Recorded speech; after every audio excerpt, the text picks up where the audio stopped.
लेकिन मुझे एक क्रॉनिक प्रॉब्लम 10-15 साल से सेकंड ओपिनियन करके डॉक्टर जतीन साहब से बात हुई तो मैं अभी रिकवर हो गया। अभी मैं बैठा हूँ यहाँ पर बात कर रहा हूँ, मेरे दिल से डॉक्टर जतीन के लिए इतनी दुआएं निकल रही है।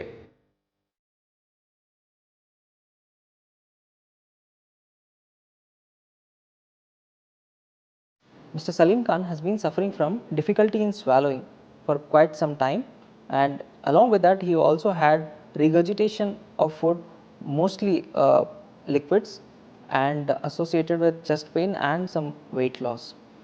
He underwent several investigations like endoscopy, manometry and barium swallow, which was suggestive of achalasia cardia. Achalasia cardia is a condition in which obstruction to the flow of food, mainly to the liquids, and this condition will lead to dilatation of the esophagus and difficulty in swallowing. So, Mr. Salim has undergone the POEM procedure, which is peroral endoscopic myotomy for achalasia cardia. This has got an advantage that patient can be discharged the very next day, and there is no incision on the skin, and all the cutting of the lower esophageal muscle fibers will happen through the endoscopic procedure, which is done through the mouth. So, the patient does not have to undergo a major surgical procedure like the open surgery or laparoscopic surgery, and the results are very good with very less number of complications, and he's had remarkable recovery, and let's listen from him how his journey has been. मेरा नाम सलीम खान, मैं महाराष्ट्र का रहने वाला हूँ। मैं यहाँ हैदराबाद इसी घूमने के लिए आया था बच्चे की तरह। मेरा बच्चा रहता है यहाँ पर, लेकिन मुझे एक क्रॉनिक प्रॉब्लम 10-15 साल से कुछ निगलने में तकलीफ़ होती थी और रिफ्लक्स होता था, लेकिन बीमारी के बारे में कुछ आइडिया नहीं था कि कौन सी बीमारी से हम सफ़र कर रहे हैं। ऐसी कुछ हैदराबाद में दूसरे डॉक्टर से कुछ मैं चेक कराया था, तब तक अपोलो का नाम नहीं आया था, लेकिन बच्चा सेकंड ओपिनियन करके डाला। डॉक्टर जतीन साहब से बात हुई तो उन्होंने हमको बुलाया यहाँ पर कि भाई आओ मैं देख लेता हूँ। उन्होंने 2-3 मिनट के अंदर मेरा प्रॉब्लम सॉल्व कर दिया और उसका सही डायग्नोस किया।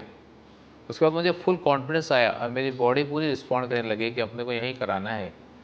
हालांकि दूसरे लोगों को भी मालूम था यहाँ पे। इसके बाद में यहाँ पर मैं हॉस्पिटलाइज हुआ। मुझे ऐसा लग रहा था कि मुझे है ना कुछ महसूस ही नहीं हुआ मतलब। और उसके बाद में भी मुझे नॉर्मल चीज़ें जो होती है, जिससे थोड़ा सा मामूली दर्द वगैरह, उसके अलावा कुछ भी नहीं। और फुल कॉन्फिडेंस के साथ मैं अभी रिकवर हो गया। अभी मैं बैठा हूँ यहाँ पर बात कर रहा हूँ और मेरे मन से, मेरे दिल से डॉक्टर जतिन के लिए इतनी दुआएं निकल रही है और उसके स्टाफ के लिए खास करके। Is a very intelligent boy. मैं बॉय इसलिए बोल रहा हूँ कि मेरे बच्चे उनकी उम्र के हैं। क्या प्यार से बॉय बोल रहा हूँ उनको मैं, मेरी तीसरे बेटे की तरह लग रहे हैं।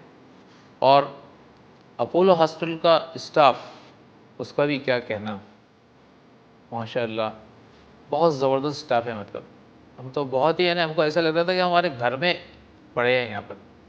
तो मैं जो भी पेशेंट हो, कोई भी इस यहाँ से जो कनेक्टेड है और पुलिस से जो सर्जरीज होती है और जो मेडिकेशन होता है, जो भी होता है, उसके लिए इनसे कांटेक्ट करें।